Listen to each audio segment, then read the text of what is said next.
Hey everybody, welcome to What the Flick, talking about The Flash, Episode 7, Power Outage, because that's not a shitty title. Blackout's a character. What were they thinking? I know. Francis, Bibbs, Alonso. In honor of Barry having lost his favorite coffee cup, we all brought our favorite coffee cups today. Or a coffee flask, if it's yes, exactly. So anyway, take a look. I have to feed. Run, Barry. I can't. My speed is gone. He runs slow even for a normal person. I have to get your speed back. People in this city need protecting. If you can't protect this city, Dad, I know the Flash will. Okay, my speed, it's gone. Now, that's like classic 1960s DC cover, sort of like, you know, Julie Schwartz era Flash, which I kind of dug that. I dug it too. I thought this episode was really fun. I think they found they've been doing kind of a Monster of the Week thing because that's just what they're doing. But now that they have several monsters, including one that they ported over from Arrow, the Clock King first appeared there, they found a good way to make an episode that incorporates a lot of these characters in an interesting way in order to beef up what could have been a very standard plot. It almost reminded me of those old, you know, the story about how Kryptonite got created was because on the Superman radio show, the actor who played Superman had to take a couple of weeks off. So the Kryptonite was a way to sort of keep him off, and then like they brought in Batman or somebody else to do the show while Superman was off recovering somewhere. This kind of felt like the Flash is on vacation show.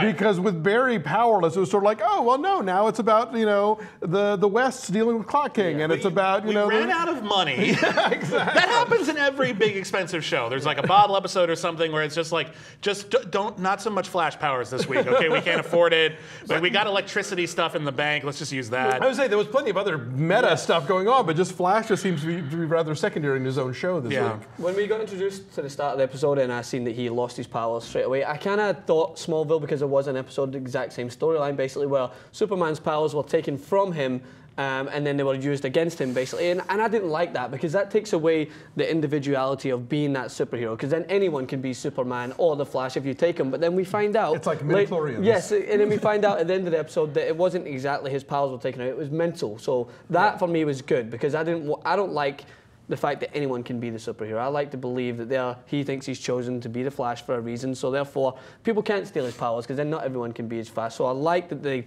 change that of it rather than just taking it from him. I like a lot of things about the Flash in this show as a hero. One of them is the idea that they explore at the beginning of this episode, which is he thinks being the Flash is neat. Yeah. Like he'll just do stuff as the Flash, it's just for the refreshing. hell of it. It's fun. Like, you know, Superman never seems to use his powers for fun. Yeah, and Smallville is always like, I just want to be normal, like everything's going on, but the Flash is like, there's no brooding. this is awesome. This sucks. I want my powers back. That's neat. Yeah, that was fun. I will say I'm a little annoyed with almost every episode, starting with Barry bounding into some situation without bothering to like take the 5 seconds, if that it would require to actually strategize and figure out what's happening here and how can I best do it. It's like, dude is a scientist and arguably a cop. Like, it seems like he would have more of a strategic mindset in terms of not just bounding into these dangerous situations and getting zapped horribly and then limping back to Star Labs and figuring out what the round 2 is going to be like. That is also another plot point in this episode, is that he's cocky. He's getting cocky with it. He thinks he can rely entirely on his powers. And that's actually one of the things I liked when he lost his powers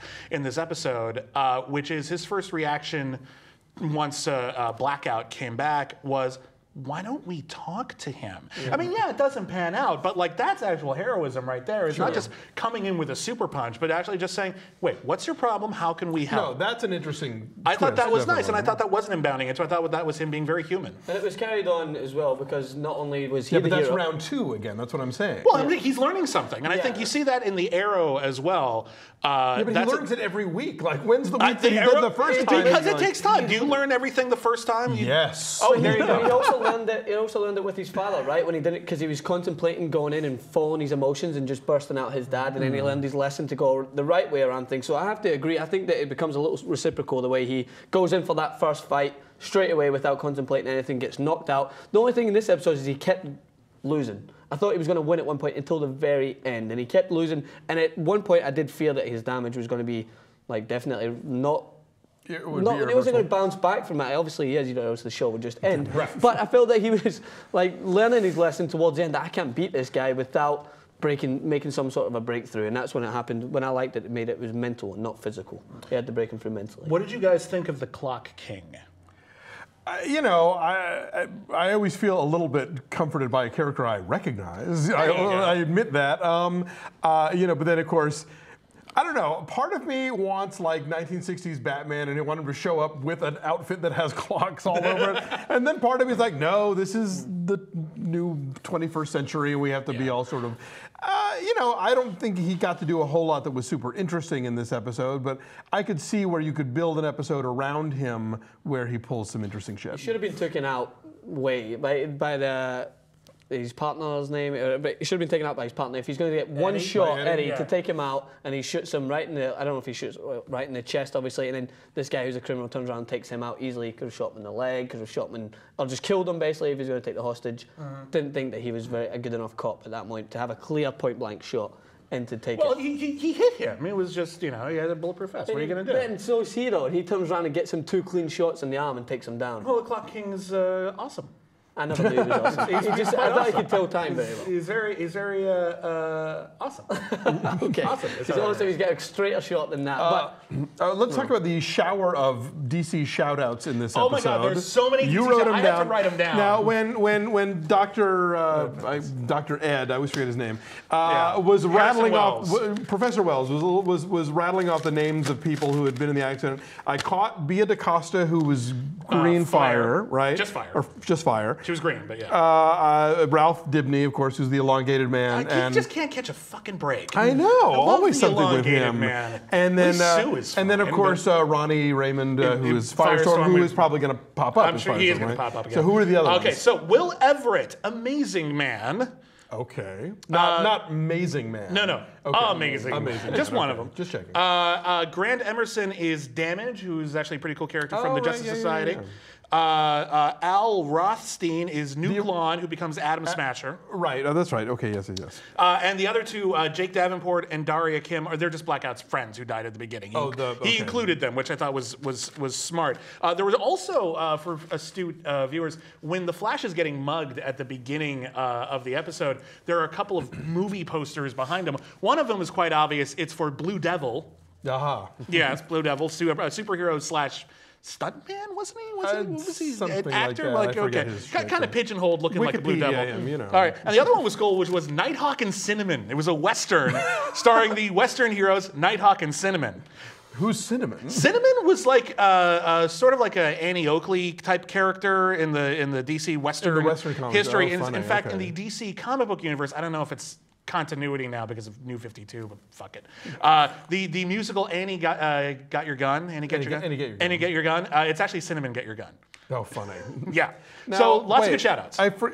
Nightwing is Robin, and it's also Superman and Kandor. Who's Nighthawk? Nighthawk is another Western hero. Oh, Western. And in fact, if memory serves, he's actually one of the reincarnations of Hawkman.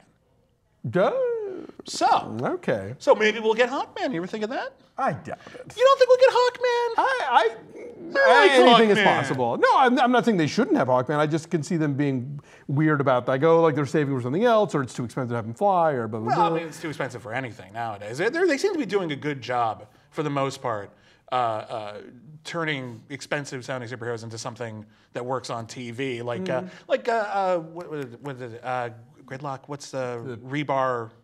Who's Girder? Girder, that's an expensive visual effect. I mean, that's like Colossus in any of the X-Men movies, and they make it look great. I mean, they use it sparingly, but it was good. And I thought that was actually, I love it when a show is smarter than I think it is. In terms of the previous episode of The Flash, I was pissed off that Barry told Girder his identity because I'm like, that's going to bite you in the ass, right? Right. Next episode, Girder dies. And not only does he die, he actually dies heroically. Sort of heroically, that was a good reversal. That was good. So they not only took the curse off of that dramatic moment that totally fell flat for me, thus justifying that moment, but they also managed to make that character who was just a sort of a douchebag, an interesting douchebag. He's not evil, he was just a douche. He was a bully, but he didn't deserve to die. Yeah. That was basically, as he said. I thought that was great. He got a moment of redemption at the end. They're still not explaining who is feeding those prisoners and where they're pooping, but well, maybe one of these days.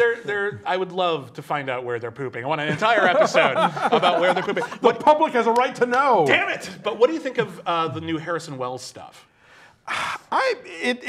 There comes a time when I see this sort of thing when it's like we're not telling you everything, and maybe it's something that's evil and maybe it's not. That at some point I just tune out and go, all right. At some point they're going to tell me everything and all will be explained. Until then, I'm not going to hang on every crumb of clue. So do you think I get impatient. Do you think he really thought he was going to die, and when he sacrificed himself in front to save them, and do you think he knew that this was what the Flash had to do to break through, was have to be willing to go and save someone's life in front of his eyes? Part of it, yeah. Because I don't believe that he was willing to sacrifice everything that he's working for to. Obviously, he wants to save Barry and save the Flash. He needs to be in the future, I think. Yes, as part I think of this so. whole... I don't know if he even needs to save Barry. The Flash just needs to do something in the future. Also, if you'll notice that when the headline changes all Back to the Future style, the Wayne Industries and Queen Consolidated merger does not go through in this alternate reality where Barry is in the Flash. So I did notice the headline where the U.S. Post Office closes its doors. That's some right-wing bullshit because conservatives in Congress have been trying to starve the U.S. Post Office, and they've got to be stopped. Just so we're clear on that. yeah, but the whole thing with the whole Gideon, voice-activated thing, and Gideon is actually a name of a new god. Oh, right. So a lot of people are wondering if Harrison Wells is in fact Metron. And someone actually found a fun theory that he's Pariah from Crisis on Infinite Earths. Oh, the person who shows up when something is in crisis. But I thought people were saying that the crisis referred to here, they were thinking it was going to be like the Flashpoint, the Infinite Crisis, or one of the later ones. They're all crises. Crises. I get headaches. They're all crises. I didn't like that we didn't go back to Joe's storyline. Like, just at the end of the last episode before it, he had the poster that was said that keep doing this and we're going to kill your daughter. But then we didn't really. Well, there was a touch back flashback to it early on. Where there was a start where he kind of was like sweating a little bit and he's not himself. But I wanted to know what was going on or who. I'm sure we'll get to it. He just got distracted by being a hostage. Do we have to wait? Is this? Have we got a break in between? They've planted an arc and it's going to go on. There was no break on the Flash. That's Flash fantastic. December. Yes. Great move. So I think that's fantastic too. I'm really enjoying this whole. However, Christmas Day and New Year's Day are holidays, so what? We'll be in. Well, we'll be here. no, we won't. We will not be here. We'll be here whether or not Alonso or the camera crew is. So those will be coming late. In the meantime, come to the office and we'll tell you all about it. In the meantime, we will be keeping up with all this. So anyway, we'll be back later this week talking about the Arrow Flash crossover. So join us for that on Thursday. Don't forget to set your DVR.